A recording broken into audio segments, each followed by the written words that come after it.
Okay, Mark, I'm pretty excited. We just recorded our next episode, and I want to know, what did you learn that you didn't know going into it, or what was exciting about it? Something that people can look forward to. There's a lot of options out there for people that are first time home buyers. It's not just like a pigeonhole thing, and I'll say that later too. Is there's so many options that there's a really good chance there's multiple things that you could go with to get that first home. That's exciting to me. Yeah, and I'm going to say that I found it interesting that our thoughts about first-time homebuyers align, in that them asking questions and you having to set up a plan for them and getting them through the process if they're maybe not ready to buy now is rewarding for you as it is for me. Yeah. Because we had never really talked about that before. So that was interesting. I think there's a lot of great information in this episode. I'm looking forward to people giving us their feedback. And the most interesting thing of the episode is how to say your last name I and knew that why was people coming. why people say their last name the way they do, and some people just don't know how to say their own last name, and it's not their fault. Well, there you go. Thank you all for staying tuned to the next episode. Talk to you Yeah. later.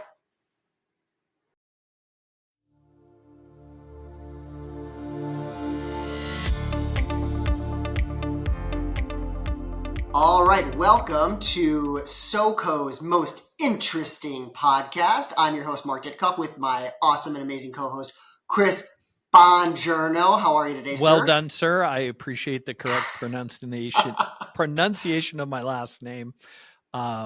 We had a little fun with how Mark was pronouncing my last name on the last podcast, but he's got it down now, and he was saying it the way a lot of people do. So my Which I think feelings. I think you pronounce your last name incorrectly, and the Well, rest of us know what we're doing. But I that's was neither here taught nor by my there. parents on how to say that, so we're just going to go with how they taught me how to say it, Mark, Isn't that and kind of we'll funny? We leave it all at say that. our last names just kind of how our parents taught us Oh to do yeah, it, and like we could all be saying them the wrong way. sure, Interesting. sure, absolutely. That That doesn't have a is lot to do with this podcast, one though. of the most interesting things I've thought about today, Mark.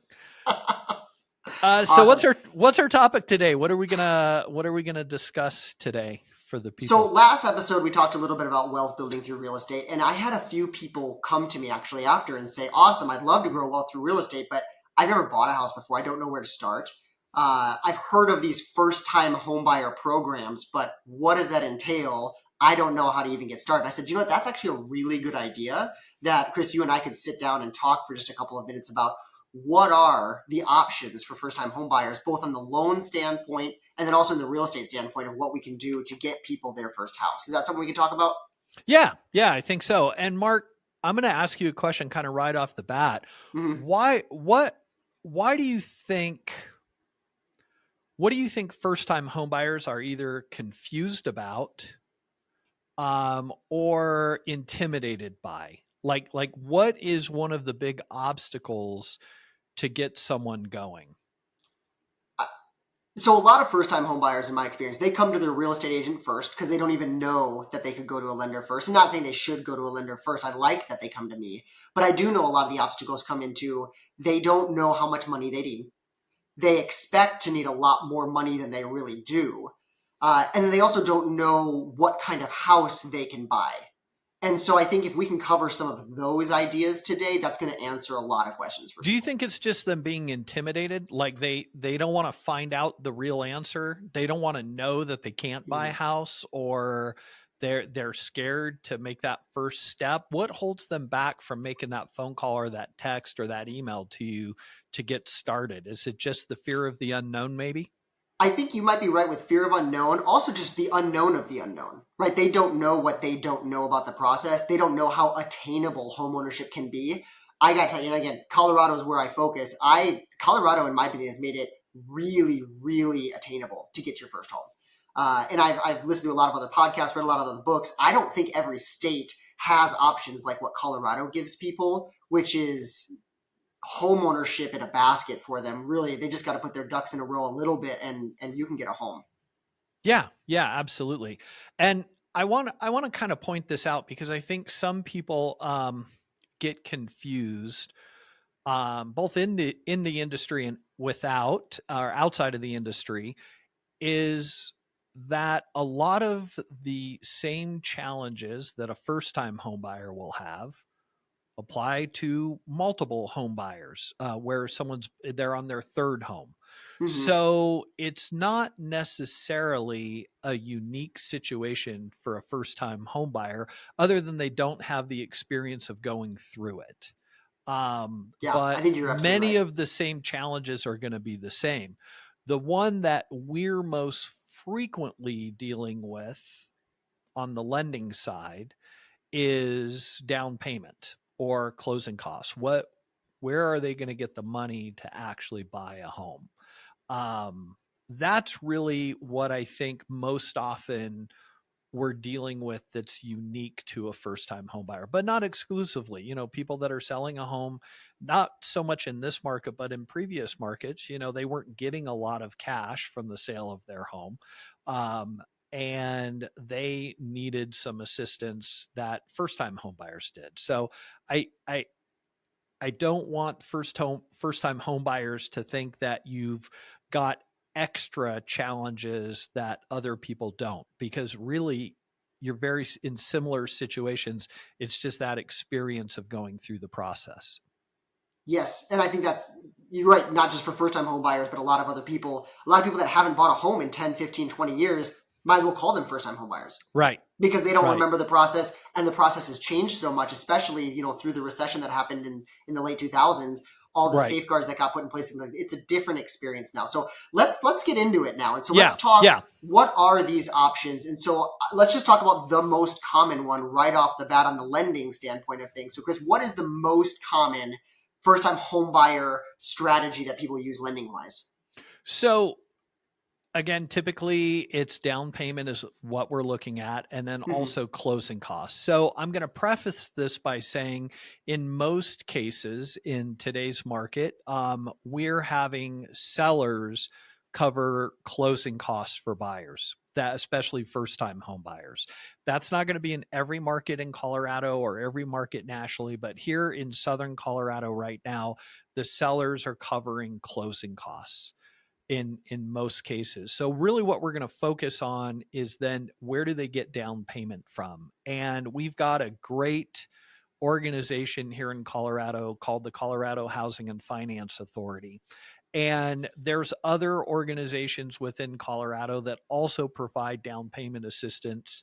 And I would recommend that anybody that's interested speak with your lender, and get information on those programs. But like you said, most commonly, at least in our markets, we use Colorado Housing and Finance Authority assistance. And what's that And better known as for those people that are listening? Because they've probably heard of it. Chaffa, Yeah, there it is. Right, Chaffa. everybody calls it Chaffa. That's right. Yeah. And it's CHFA, not CHAFA, That's right. CHFA. And there's numerous programs, and really it's probably too much to go into in a podcast, but there's some important points that I think we should point out. And when we were kind of talking about this, you brought up the point of what's unique to Pueblo County, if you want to talk a little bit about that.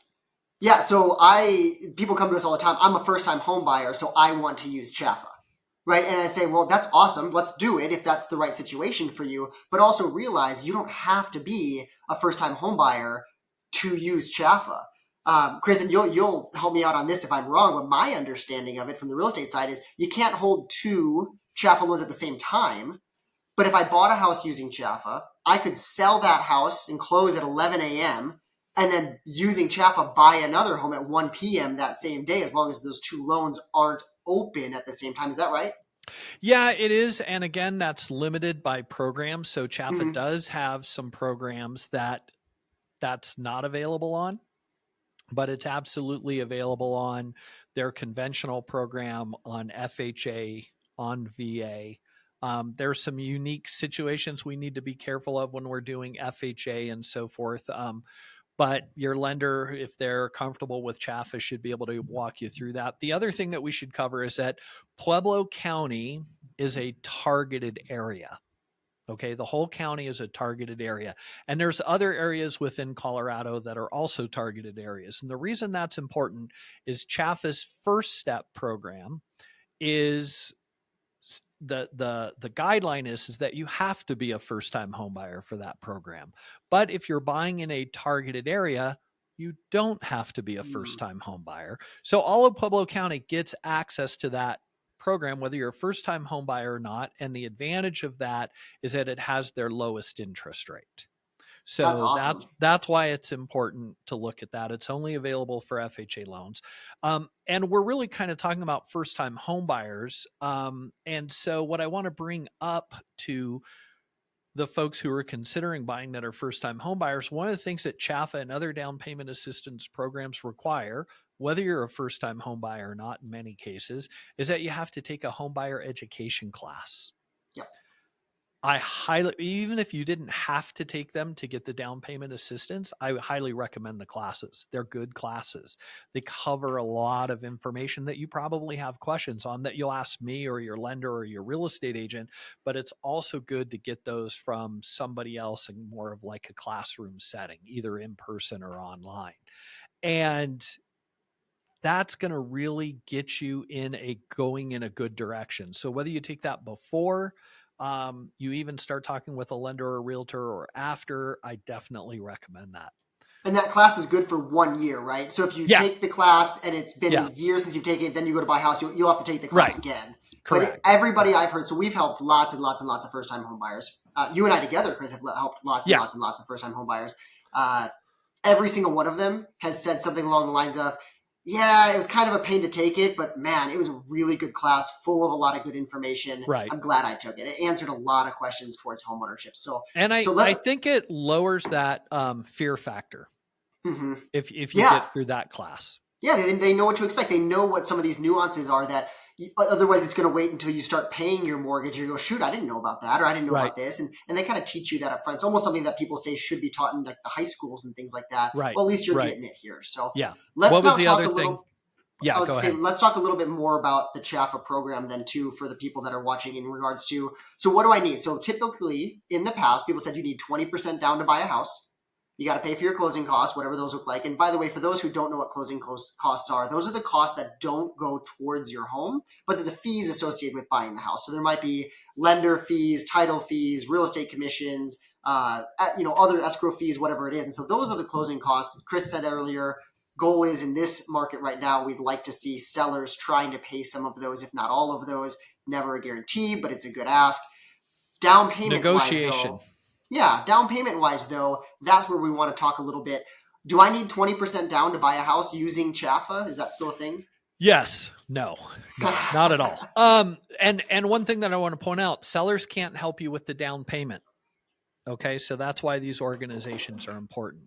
So the bottom line is if the seller covers your closing costs and you get the down payment assistance through CHAFA, you can get into the home with $1,000 out of your pocket. The $1,000 can come as a gift from an immediate family member. $1,000. That's all you need. Yeah. Now there's some things to keep in mind. That is going to be your final out-of-pocket cost, but your lender may require that you pay your appraisal up front and get reimbursed for that either at or after closing. And you more than likely are going to have a home inspection done, which is separate from the appraisal. And that money may or may not be covered by the seller. So again, you'll need to worry about those things in addition to your earnest money, which is your deposit when you write your contract. So ultimately, at the end, you're only going to need $1,000, but through the transaction, you might need more. And that's a discussion that you need to have with your real estate professional and your lenders so that you can prepare for that. But I would say in most cases, from start to finish, you're probably $2,000 or less. So what's the typical cost of like an appraisal, like you mentioned? $650 for my company. I would say realistically, there are some lenders that have them cheaper. It could be $450. Some are more expensive. I've had several people mention recently that there's some lenders in the $800 range. Home inspections, Mark, run what? The cheapest one I could probably find somebody would be probably about $350. You get what you pay for with home inspections, right? You don't always want to find the cheapest inspector. Depending on what extra services you get, they can range all the way up to $1,000 if you're getting all the extra bells and whistles that can come with them. So what I'm hearing is if you need the $1,000 for Chaffa, which what we do typically as real estate agents is we'll use that contribution through with the earnest money deposit, which is that good faith deposit, saying I'm really trying to buy the house, goes towards your purchase if you close. Plus then the inspection, which we just said could range 300 something up to maybe 1,000. Then we've got the appraisal, sounds like anywhere from 500 to 800, those change as well. So it sounds like, yeah, $2,000 to $3,000 is your working capital through the purchase process. But then if you get the seller to pay those closing costs, like we've mentioned, you can actually get reimbursed the day of closing, right? Yeah, most of my clients get money back the day of closing that end up getting down payment assistance. One quick thing that I want to notate about down payment assistance. So Chaffa is not the only program. There are other programs where you don't need any money out of your pocket. Mm-hmm. There are programs where you need like 1% into the transaction. Anytime you're getting down payment assistance, one thing to keep in mind is that there's a trade-off. You typically have a higher interest rate when you get assistance. And it doesn't matter the down payment assistance program. If you're getting it, there's going to be a trade-off. It's well worth it, in my opinion, but that is something to consider. Because we're talking about first-time homebuyers, I want to bring up a couple programs that don't require down payment assistance, but you can still use that are very either zero or very low down payment assistance or down payment. So one of those is a USDA loan. You are limited where you can get those loans, but to give you an example, most of Fremont County, I think it's like 97% of the county, you can use a USDA loan. And the advantage there is no down payment required, a very good interest rate. You don't pay the penalty for like you do on down payment assistance programs.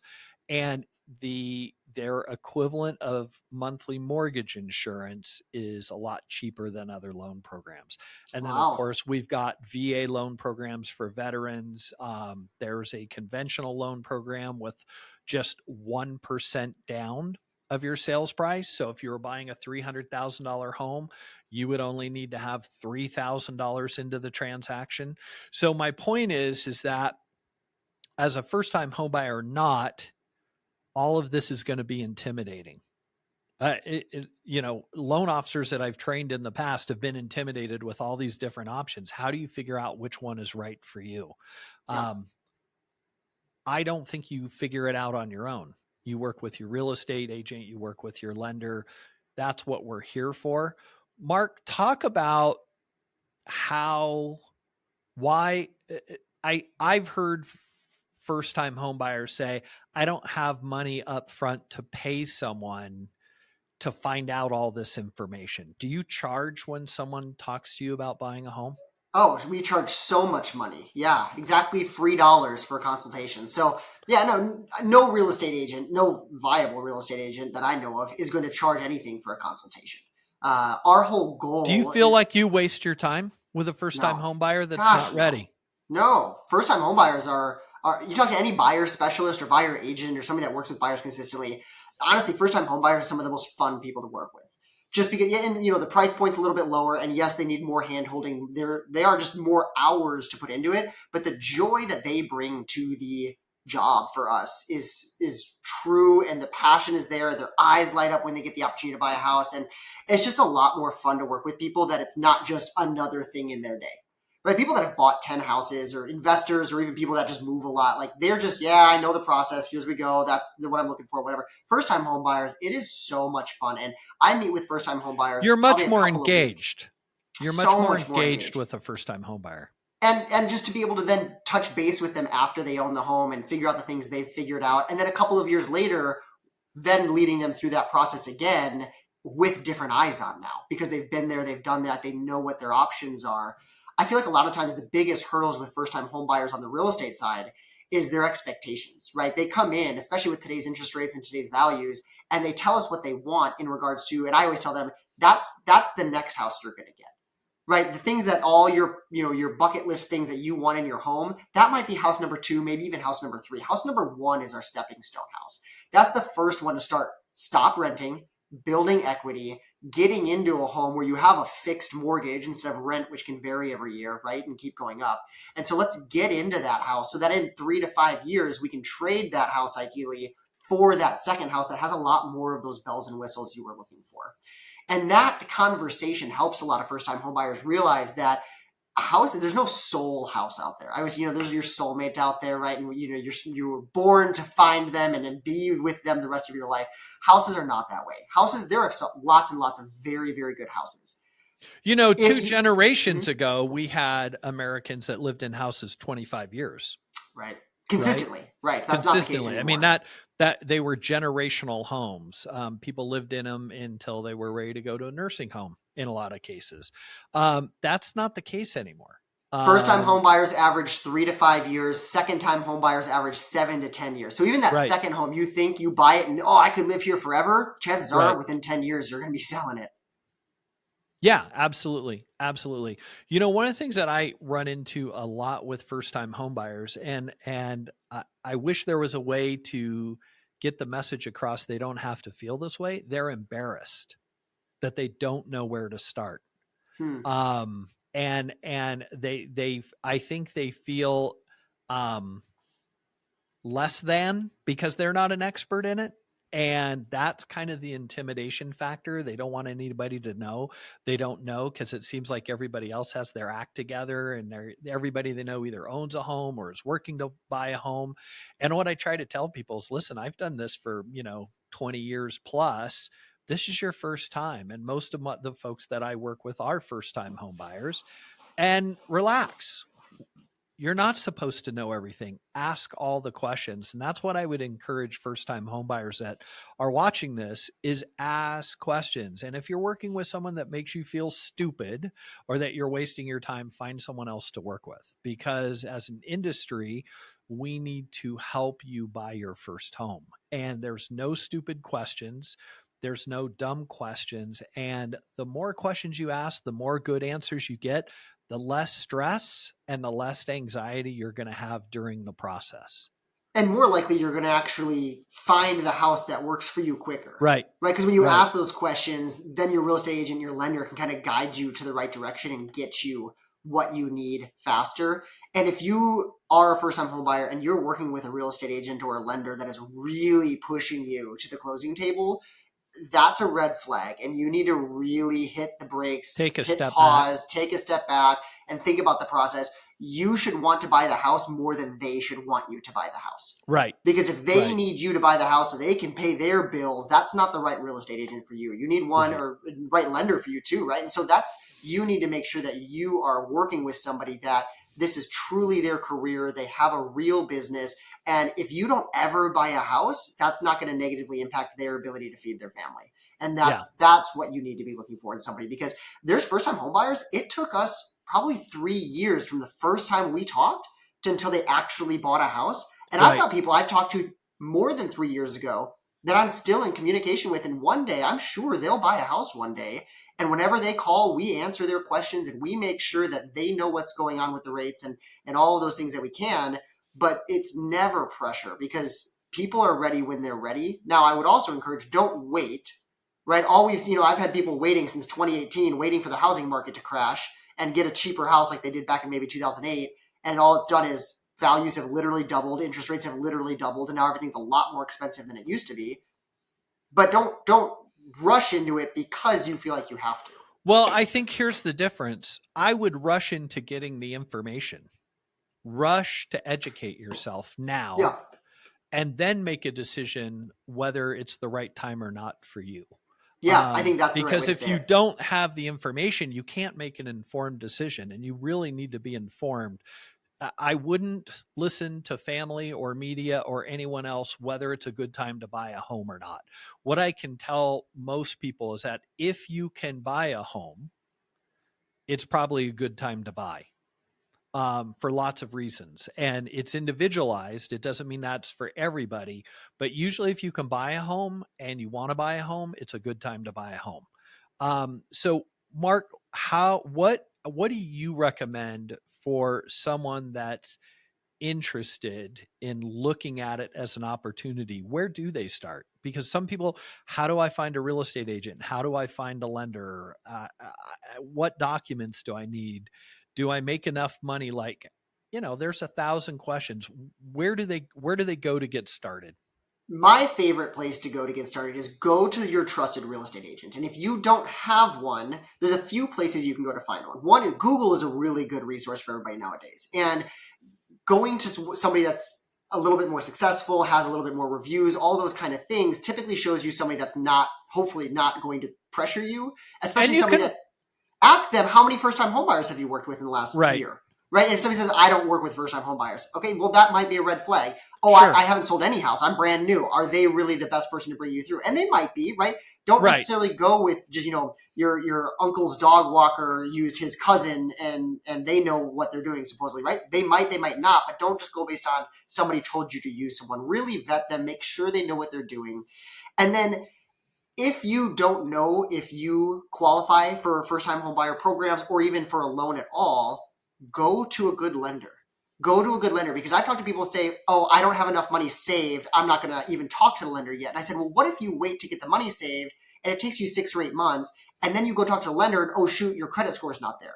Well, wouldn't it have been good 6 or 8 months ago to start that healing process as well? So get with the lender, have them run your information, make sure we have a whole picture of what you're going to need, and then we can put an action plan in place that says, if you do the following things over the next 6 months, 8 months, year, 2 years, whatever it's going to take, then you'll be able to buy a house. But like you said, rush to the information now, and then you can put your game plan in place. Exactly. And I would say, in my experience, 70% of the first-time home buyers I talk to end up buying within the next 3 to 6 months. The other 30%, we have some kind of plan, and it's somewhere between 6 months and 2 years typically. And sometimes it's credit issues, but sometimes it's, I'm up for a promotion in 6 months. I want to wait. So there's lots of different reasons of waiting. Mark, I wanted to mention why we were talking, a resource for folks if they want to learn more about the CHFA program is obviously talk to a local lender here in Colorado about CHFA. But if you want to do some research on your own, you can go to CHFA's website, and I'll have that down below in the comments and then also here, but it's chfainfo.com. And just click on home buyer, on home ownership, and they have lots of information there. They have a list of CHFA approved lenders. So you can look for some folks on there if you don't have someone, but I would definitely recommend working with a local lender, someone who lives and works in Colorado and has experience with that program and other down payment assistance programs. One last comment I wanted to make is that when you're talking with your lender, a lot of people, especially like buyers, are at work and someone says, oh, I use CHFA to buy my house. Make sure you talk to your lender about other alternatives to CHFA, because, if you're buying in Fremont County, USDA might be a better alternative than CHFA for you. Yeah, just make sure you go to a lender that has options and knows how to vet you through those options. Absolutely. And really set you up, not just that lender that every person that walks in, they put them into the same pigeonhole, right? And you don't want that. Get somebody that's going to do it all. Awesome. Thank you, Chris. Exactly.